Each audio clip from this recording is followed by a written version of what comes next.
Alors, je vais répéter les 2 avertissements que j'avais fait dans la vidéo précédente, c'est-à-dire numéro 1, je vais spoil à mort les 2 premières saisons. Donc si vous ne les avez pas vues ou lu le manga, je vous conseille de le faire avant parce que sinon vous n'allez rien comprendre. Encore une fois, je vais prononcer des mots en japonais et je m'excuse si je les massacre. Et encore une fois, il y a un travail accompli qui a été terrible. Donc là, je vous avoue, le petit pouce, l'abonnement, le commentaire, ça me soutiendrait vraiment. Et d'ailleurs, je vous conseille d'aller voir ma vidéo précédente sur Alice in Borderland qui parlait des personnages qui ont été choisis pour moi, pas par hasard, pour arriver à Borderland. Ça peut vous aider à comprendre beaucoup de choses que je vais dire dans cette vidéo. Et donc, comme on a vu que les personnages avaient été choisis parce que c'était soit des personnes immorales, soit des personnes rejetées par la société, on peut se demander ce qu'est réellement Borderland. Et voici les questions dont on va essayer de trouver une réponse ici. Ça va être qu'est-ce que Borderland? Pourquoi il y a cette carte du Joker? Et est-ce qu'il y aura une suite d'après moi? Borderland, le pays. Selon le dictionnaire Larousse, un pays se définit ainsi. Territoire d'une nation délimité par des frontières et constituant une entité géographique. Ce qu'on sait de Borderland, c'est que ça se situe à Tokyo. De plus, border, ça se traduit littéralement par frontière. Borderland est donc un territoire situé géographiquement à Tokyo, entouré de frontières mortelles. Le bruit court que des gens ont essayé de s'enfuir par la mer. Mais les lasers, tu sais, ceux qui viennent du ciel, ils les auraient dessoudés. T'as sûrement dû en entendre parler. Pour les coups, ça reste une frontière. Et c'est là que je me dis que Trump, qui voulait construire un mur pour bloquer sa frontière, était quand même un petit joueur par rapport à Borderland et ses lasers tueurs. Donc voilà, écoutez, Borderland est donc un pays dans ce qu'on en voit, dans sa définition, dans le dictionnaire Larousse. Petit pouce, abonnez-vous, et voilà, bisous! Non, bien sûr, j'ai un peu plus à dire que ça. Chaque pays a bien sûr un fonctionnement qui lui est propre. Borderland a donc son propre fonctionnement, sa politique, sa hiérarchie, ses lois, etc. Pour ce qui est du fonctionnement, la première chose qui nous vient en tête, puisqu'on l'apprend dès le début, c'est la question du visa. Le fait que vous ayez reçu un visa signifie que c'est un autre pays. Un visa, qu'est-ce que c'est? C'est une autorisation à rester dans un pays pour une certaine durée. Une fois le visa terminé, vous devez retourner dans votre pays. Et si vous souhaitez rester, vous devez simplement renouveler votre visa. Dans Borderland, pour renouveler votre visa, vous devez jouer à des jeux mortels. Le numéro sur la carte représente à la fois le niveau du jeu auquel vous jouez, mais aussi le nombre de jours de visa que vous allez gagner si vous remportez la partie. Par exemple, dans leur premier jeu, Alisu et ses amis jouent à un jeu de niveau 3. Ils gagnent donc 3 jours de visa. Message à l'intention des survivants de ce jeu. Nous allons vous attribuer un visa. Mais les visas sont cumulables. Vous n'êtes pas obligé d'attendre qu'il soit terminé pour le renouveler. C'est-à-dire que le lendemain, le visa de Alisu et Karube est encore de 2 jours, mais ils vont participer à un autre jeu. Ils gagnent donc un jeu de niveau 5, qui s'ajoute à leurs 2 jours restants, ce qui fait qu'ils passent à 7 jours de visa. Et que se passe-t-il quand du coup le visa est terminé? Comme je l'ai dit, vous devez quitter le pays. Mais là, au lieu d'être renvoyé dans votre pays originel... Mon visa se termine aujourd'hui.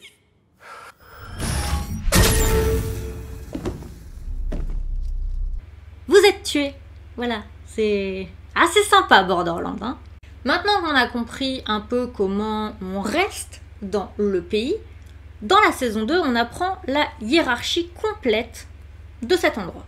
Au plus bas, on a bien sûr les participants qui sont les personnes qu'on rencontre, la majorité des joueurs que l'on voit. Ils n'ont pas vraiment de droit dans ce pays. La seule chose qu'ils peuvent faire, c'est survivre à des jeux mortels pour remporter des jours de visa pour pas mourir. En fait, leur seul droit, c'est d'essayer de survivre. Juste au-dessus d'eux, on a ceux qu'on appelle les dealers. Je suis le dealer de ce jeu! Alors, je sais, c'est un terme très connoté, mais là, ça n'a rien à voir. C'est dans le sens deal, dans le sens pacte, accord. Tout comme les participants, les dealers doivent participer à des jeux et les gagner s'ils veulent renouveler leur visa. Jusque-là, c'est la même chose. Mais contrairement aux participants basiques du rang d'en dessous, eux, ils ont des avantages. C'est-à-dire qu'ils connaissent en avance les règles des jeux auxquels ils vont participer. Où on nous a formés pour exécuter certaines missions. On nous a demandé de participer à la mise en place des jeux. Ceux qu'on appelle les dealers permettent le bon déroulement des jeux. Parfois, on participe au jeu en tant que chose, comme dans le jeu du chat, où on se glisse parmi les joueurs afin d'apporter du piment à la partie.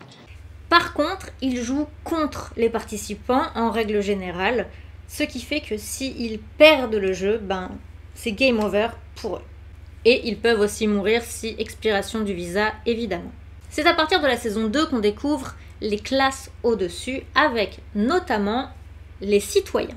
Là, du coup, s'ils sont citoyens, c'est qu'ils ont un visa permanent. Ils participent à des jeux, eux aussi, mais la différence, c'est qu'ils les ont créés eux-mêmes, ce qui forcément leur donne un avantage non négligeable. Et ils ne jouent que s'il y a des participants qui débarquent, ce qui fait que s'ils font rien pendant 2 mois, leur visa n'arrivera pas à expiration et ils vont juste chill comme ça pendant 2 mois. Par contre, ils ne sont pas non plus immortels, puisque si les participants gagnent le jeu, ils décèdent.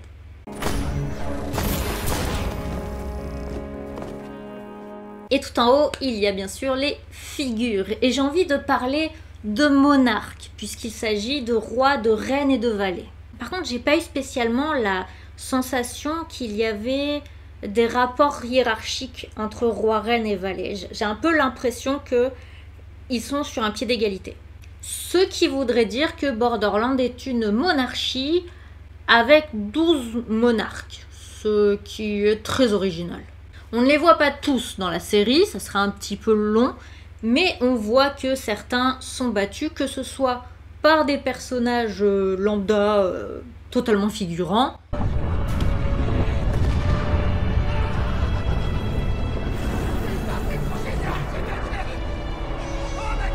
ou encore par Quina et Anne.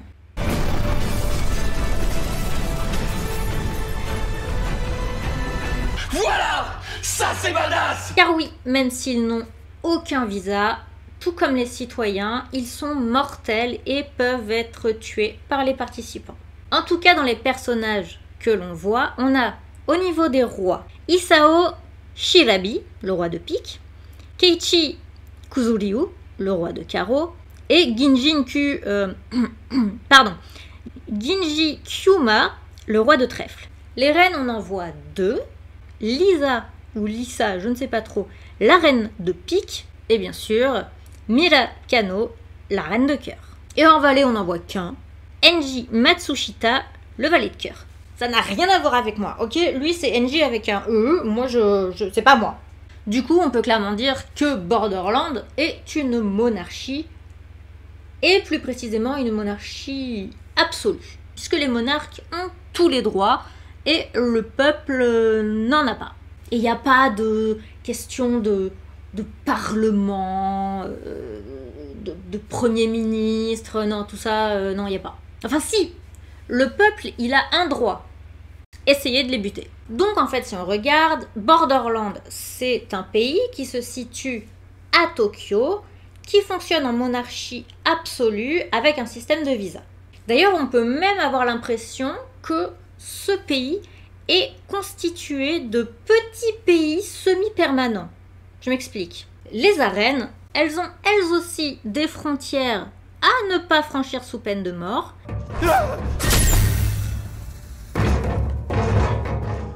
Et des règles précises qui sont les règles des jeux. Nom du jeu, chat. Règles du jeu, fuir la chose.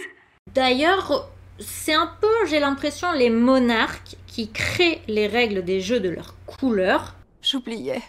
Faut que je te dise. J'ai conçu le set de cœur. Donc ce sont des mini-états qui appartiennent à certains monarques. Et bien sûr, la plage, un état pour le peuple, par le peuple. Et là, il y a une hiérarchie plus logique. Tout en haut, on a le numéro 1 qui est le chapelier. Ensuite, on a le bureau exécutif. Et enfin, le pouvoir, on va dire, militaire avec la sorte de milice représentée par les activistes. Et il y a des lois. Règle numéro 1. Ici, vous ne devez porter que des maillots de bain. Ça paraît bizarre, mais c'est tout simplement parce qu'il est plus difficile de cacher des armes dans un maillot de bain. Donner toutes les cartes que l'on gagne dans les jeux. Règle numéro 3 de la plage. On réserve la mort à tous ceux qui nous trahiront. Mais bien sûr, ne vous en faites pas, Borderlands finit par reprendre le pouvoir sur cet endroit en le transformant en arène de jeux mortels.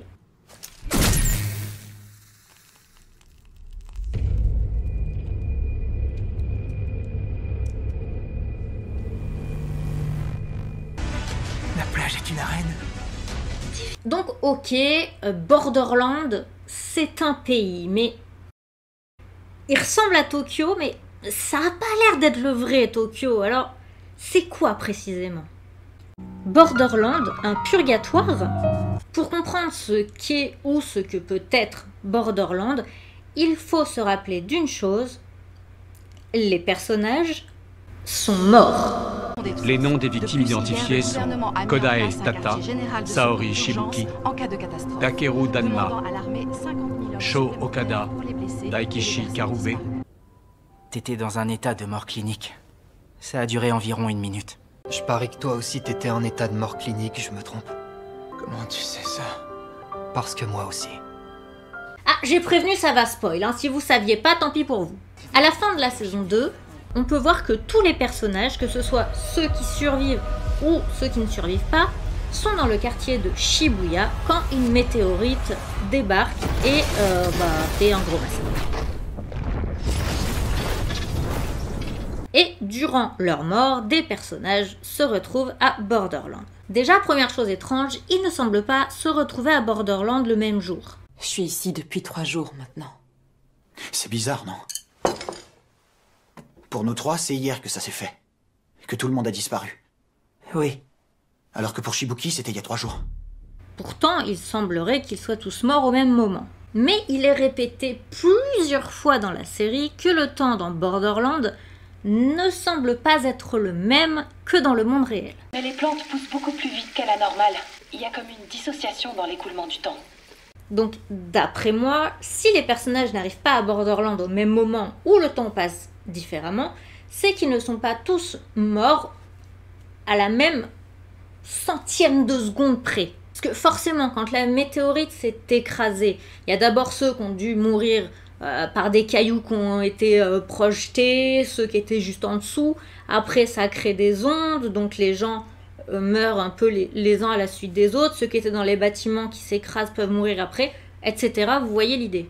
Donc il y a parfois seulement quelques centièmes de seconde entre la mort de 2 personnes, mais vu que dans Borderlands ça passe totalement différemment, eh bien ça peut se retrouver à être 2-3 jours. Je sais pas si c'est très clair, mais dans ma tête ça l'est. Et c'est là que ça se complique pour moi, car le Japon est basé sur les cultures shinto et bouddhistes, qui ne sont pas du tout ceux avec quoi j'ai grandi. Mais je n'aime pas faire mes recherches à moitié, et je peux vous dire que j'ai passé des heures à faire des recherches pour vous. Étant donné, comme je l'ai dit, qu'il y a du shinto et du bouddhisme, il me semblait logique que Borderlands soit inspiré du shinto et du bouddhisme. Commençons par le shinto. Yomo, ou Yomotson Kuni, est la contrée dédiée aux morts. Il se situe juste en dessous de la terre et on y entre par un passage très étroit, très facile d'accès. Ce qui expliquerait d'ailleurs que les personnages soient passés si vite du monde réel à Borderlands. De plus, la particularité de Yomo, c'est de ressembler un peu à une copie conforme de notre monde réel avec des petites différences. Et il est vrai que Borderlands ressemble énormément à Tokyo, avec des petites différences. Mais j'ai dit dans ma précédente vidéo que les personnages que l'on croisait étaient soit immoraux, soit rejetés. Or, dans le Shinto, le royaume des morts n'a pas l'air de faire de réelles différences entre les gens. Et donc, c'est là que je vais me tourner vers le bouddhisme et même vers le manga. La Sanzu no Kawa, ou juste rivière Sanzu, est abordée par Alisu dans le manga. C'est une rivière qui sépare le monde des vivants du monde des morts. Du coup, on a encore cette idée de frontière, avec la rivière comme frontière entre les deux mondes. Littéralement, Sanzu no Kawa, c'est la rivière des trois chemins. Le principe est donc très simple. Nous avons le monde des vivants d'un côté, où arrivent les personnes récemment décédées, et le monde des morts de l'autre côté. Et donc, pour accéder d'une rive à l'autre, il y a trois chemins. C'est pas eux qui choisissent quel chemin ils vont emprunter. Évidemment, c'est choisi en fonction de leurs actions pendant leur vie. Ceux qui ont fait surtout le bien traversent sur un pont. Voilà, easy, tranquille. Ceux qui ont fait du bien et du mal, voilà, où c'est un peu des deux, on peut penser du coup aux personnes rejetées dans ma vidéo précédente, ils traversent ce qu'on appelle un gué. Gué, ça se prononce gué. Gué. Pour vous expliquer, c'est un passage dans une rivière où certes vous passez dans l'eau, mais c'est un passage facilité. Ça peut être par la présence de pierres, ça peut être parce que là il n'y a pas de courant, ça peut être parce que c'est moins profond, etc. Donc vous passez dans l'eau, mais c'est plus facile. Et ceux qui ont fait du mal, donc les immoraux comme on l'a vu, bah eux ils doivent traverser la flotte remplie de serpents. Ce qu'on a vu à Borderlands, c'est qu'il y avait que les rejetés et les immoraux. Et quel est leur point commun du coup dans la rivière Sanzu? Eh bien c'est qu'ils passent dans la flotte. Donc Borderlands serait peut-être cette rivière, c'est cette frontière justement entre les deux mondes, encore une fois, border, frontière, l'eau, frontière, et ceux qui vont dans l'eau. Et cette rivière inspirée du bouddhisme aurait pris l'apparence de la contrée Yomo du Shinto. J'espère que c'était clair, parce que j'en ai chié pour essayer de comprendre. En tout cas, je l'ai dit, Alisu aborde la rivière Sanzu dans le manga.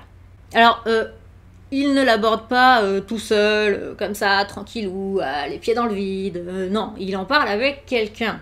Et alors là, asseyez-vous et tenez-vous bien à vos sièges. Devinez avec qui il en parle. Le Joker.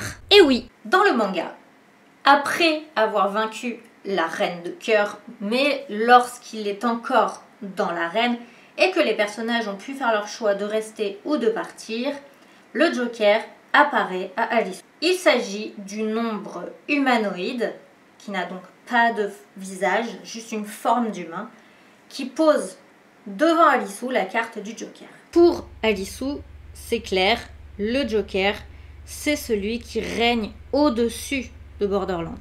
Celui-ci va lui poser une seule question.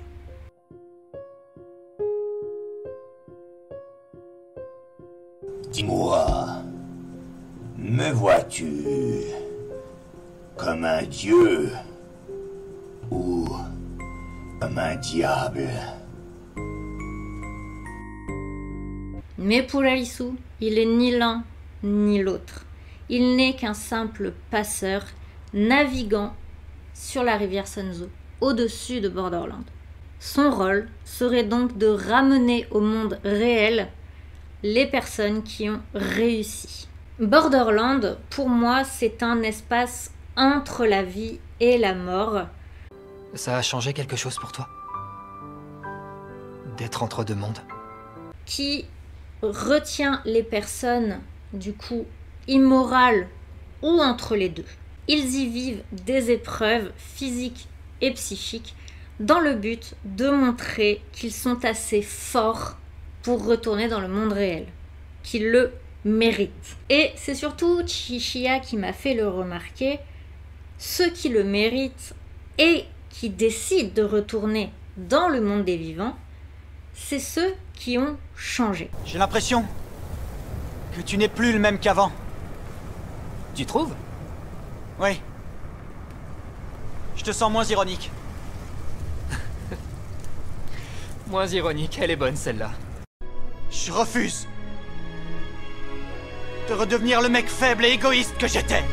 Et une fois dans le monde réel, Chishiya a une discussion avec Niragi dans lequel il explique qu'il n'était pas quelqu'un de bien avant et qu'il veut que ça change. Jusqu'à présent, j'ai gâché une grande partie de ma vie.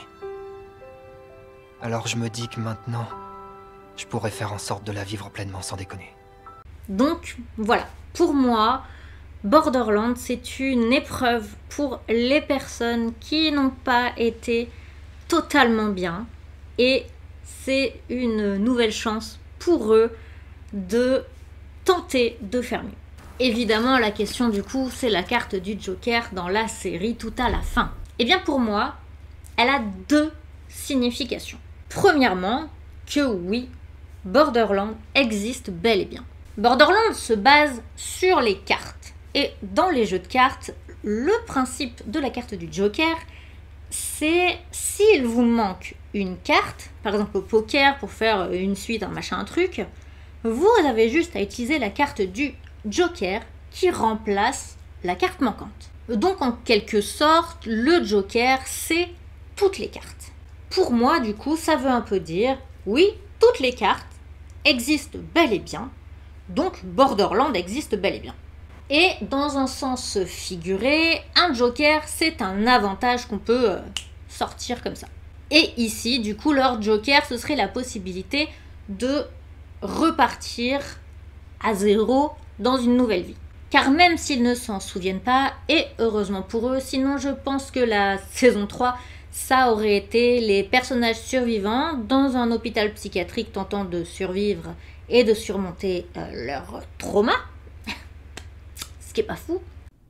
Chota. Karube. Ils ont quand même tous cette sensation qu'il s'est passé quelque chose qui les a changés. Et pour les lecteurs du manga, pour moi, c'est un petit peu un au revoir et bonne chance de la part du Joker qui les a ramenés là et qui leur dit « Ciao les gars, faites pas de la merde, ce serait pas mal. » Une suite? Ah, la question d'une suite, ça beaucoup en parlent. Et surtout l'espèrent. Déjà, je pense l'avoir démontré dans cette vidéo, les personnages ne sont pas à Borderlands, hein. Ils sont bien dans le monde réel de la vérité véritable. Et contrairement à ce que beaucoup pensaient ou espéraient, non, le Joker n'est pas un nouveau boss à battre, c'est juste le passeur qui les a ramenés dans le monde des vivants. Alors j'ai envie de dire, qu'est-ce que vous voudriez voir dans la saison 3? Parce que les personnages ne se souviennent plus de Borderlands, ils ne se souviennent plus de leurs liens, et ils semblent avoir changé en bien. Chishiya, qui décide enfin d'être un médecin responsable et qui refuse la corruption. Courage, t'y es presque. Kuina, qui après plusieurs années renoue les liens avec son père. Heiya, médaille d'or de tir à l'arc aux Jeux paralympiques. Aguni, qui reprend conscience, rejette les Yakuza et reprend la boutique de chapeaux du chapelier en hommage à son ami disparu. Alisu, qui trouve enfin du travail, retrouve Usagi, ils se marièrent et eurent un enfant. Oui, un seul, on est au Japon. Attendez une seconde. Alisu et Usagi, mariés et un enfant.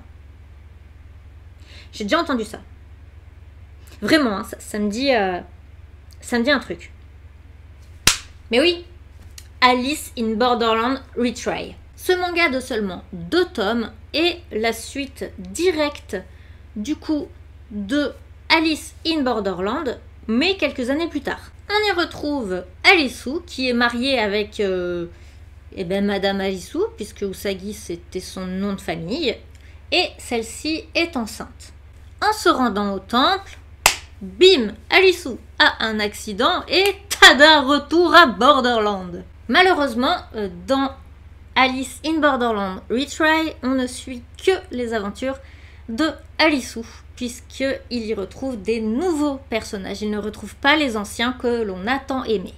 Mais s'ils font une saison 3, en un sens, j'espère que ce sera Retry, parce que j'ai un peu peur que sinon ce soit la suite de trop, parce que le manga il est fini en fait à ce moment-là. Donc j'ai pas envie qu'il gâche Alice in Borderland avec une saison 3 de trop qui ne servirait à rien du tout en fait. Il y a trop de séries qui ont fait cette erreur et vraiment, j'ai pas envie que ce soit gâché. Conclusion. Déjà j'espère que mes vidéos, vu qu'il y en a 2, vous auront plu et que vous aurez compris tout ce que j'ai essayé d'expliquer. J'ai conscience que si on ne connaît rien au Shinto et au bouddhisme, c'est pas forcément facile. Croyez-moi, je le sais. Et donnez-moi vos avis sur ce qui est Borderland, sur le Joker et surtout sur ce que vous pensez que pourrait être la saison 3 si ce n'est pas Alice in Borderland Retry. Et surtout, on n'hésite pas, le petit pouce, l'abonnement, tout ça, pour me gratifier pour le travail que j'ai fait, je vous jure, c'était horrible. En tout cas, on va laisser Alice in Borderland derrière nous, sauf s'il y a une saison 3, ou si vous voulez que je parle du manga. Et en attendant de vous retrouver très bientôt, et bien du coup, cette fois-ci, on vous fait des petits bisous sur vos truffes, on leur fait des petits bisous, oui, et on vous dit à la prochaine, bisous.